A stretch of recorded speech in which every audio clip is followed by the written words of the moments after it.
বাংলাদেশ ব্যাংকের তথ্য, দেশে মোট এমএফএস অ্যাকাউন্টের সংখ্যা 14,64 লাখের বেশি। প্রতি মাসে এসব অ্যাকাউন্টে cash in, cash out, payment, bill pay সহ বিভিন্নভাবে মোট লেনদেন হয় প্রায় 1.5 লাখ কোটি টাকা। বর্তমানে এমএফএস সেবাদাতা কোনো প্রতিষ্ঠান নিজেদের মধ্যে লেনদেন করতে পারলেও এক সেবাদাতা অন্য এমএফএস এ লেনদেন করতে পারেন না। তবে আগামী 1 নভেম্বর থেকে চালু হচ্ছে আন্ত এমএফএস লেনদেন সুবিধা।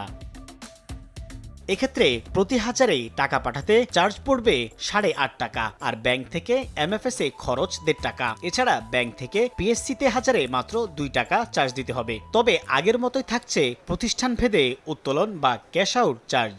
অর্থাৎ বাংলাদেশ ব্যাংকের নতুন এই সিদ্ধান্ত গ্রাহক ভোগান্তি কমালেও বাড়বে ব্যাংক। অ্যাভেলেবেল থাকলেও নগদটা অ্যাভেলেবেল থাকে না, সেই ক্ষেত্রে তো ভালোই সুবিধা করবে। 8 টাকা 50 পয়সা না করে আপনার 4 টাকা পর্যন্ত করা যায়, এর পর্যন্ত করলে ভালো হয়।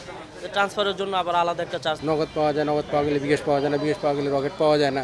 এক্ষেত্রে তারা টাকাগুলো লেনদেন উঠানোর জন্য অনেক দূরে যেতে হয়। আগে যদিও সিস্টেমটা ছিল না, তো এখন এই সিস্টেমটা চালু হওয়াতে অবশ্যই ভালো হবে। বাংলাদেশ ব্যাংক বলছে, ক্যাশলেস সোসাইটি গড়তে গ্রাহক স্বার্থ সামনে রেখেই সাজানো হচ্ছে আগামীর সব পরিকল্পনা। আগামী 1 নভেম্বর থেকে ব্যাংক, পেমেন্ট সার্ভিস প্রোভাইডার ও এমএফএস প্রতিষ্ঠানগুলো এই লেনদেন শুরু করবে, যা একযোগে শুরু হবে সারা দেশে।